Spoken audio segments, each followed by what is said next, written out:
For signing Dario Saric, I like how this Warriors roster is starting to take shape. But with only 13 out of 15 roster spots filled, there's still a few more moves that need to be made before the season starts. In this video, I want to talk about a few of the options for the Warriors' last 1 or 2 roster spots. And I say 1 or 2 because the Warriors are very likely to leave the 15th spot open for tax-saving purposes. But anyways, I ain't gonna hold y'all much longer. Let's get into it. Let's start with the most controversial name on the list, Christian Wood. He's a 6'10" power forward / center with decent size and athleticism. He's a scoring big, something the Warriors still don't have. He provides vertical spacing as a lob threat, and he can space the floor as a stretch big. He shoots 38% from 3 for his career.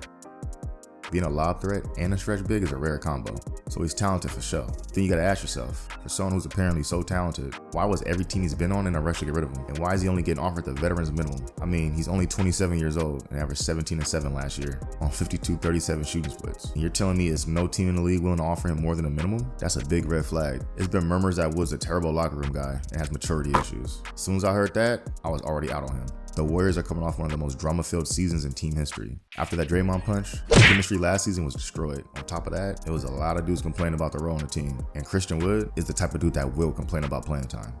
He did it in Dallas last year, and he did it in Houston the year before. He's not willing to accept a smaller role because he thinks he's a star. Adding him to the locker room is a recipe for disaster. I think the Warriors are doing their best to clean up the chemistry issues that plagued them last year. I just don't see why they would then turn around and add Wood to the locker room. On top of that, Wood has zero interest in playing defense or passing the ball. He's a black hole offensively, and he's a lick defensively. This dude has all the tools in the world to be a good defender, and yet he's ass. He just don't got it in him.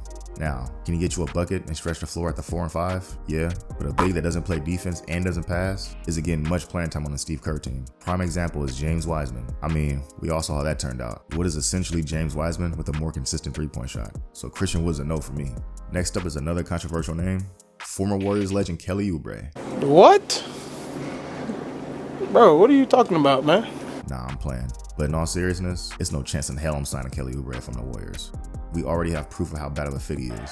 Kelly Oubre ain't got the IQ to play in the Steve Kerr motion offense. On top of that, the dude couldn't hit a shot for the first 2 months of the season. It was a joke how ass he was. I don't care if he can be half of the minimum. I don't want that goofball anywhere near my squad. Next up is recently waived Rudy Gay. The Warriors have been linked to Rudy before in the past, and him and Steph are actually really good friends, so there are a few connections there. I'm not gonna lie, I've wanted Rudy Gay on the Warriors in the past. That was like 3 years ago.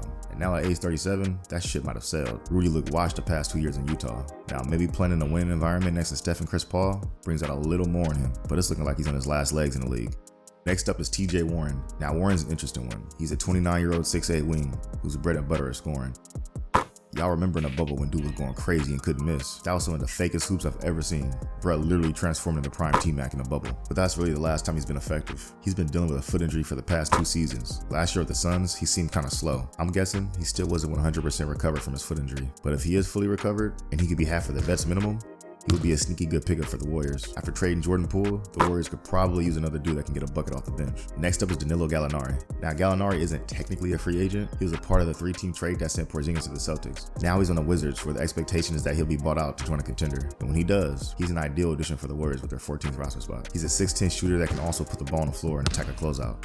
He's sliding to the Otto Porter role offensively, although defensively, he isn't on Otto's level, especially coming off a torn ACL a year ago. But assuming he's healthy, him and Sarge would provide ideal front court spacing for the Warriors.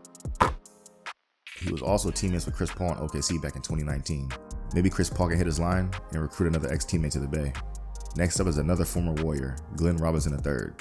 GR3 had a brief stint with the Warriors back in the 2019-2020 season when they went an abysmal 15-50. He played 48 games for the Warriors before eventually getting traded to the 76ers at the deadline. GR3 had the best season of his career in Golden State, where he averaged 13 points and 5 rebounds, shooting 40% from 3. GR3 took time away from the league after the 2021 season to spend time with his daughter, but now at age 29, he's trying to make an NBA comeback. He reportedly already worked out for the Warriors recently, among other teams. Assuming GR3 at age 29 hasn't lost much physically, he could be a solid addition on the minimum. GR3 wouldn't be my first or even second choice. He's been away from the game for 2 years, and although he's still only 29, that time away from the league just makes me hesitant to use one of our last spots on him. Alright, that's all I got for y'all. If it's any other names I missed, let me know in the comments. One more thing, if you enjoyed the content, go ahead and hit the subscribe button. That way, you'll be able to keep up with all the uploads, and it'll be much appreciated. I'll holler at you on the next one. Peace.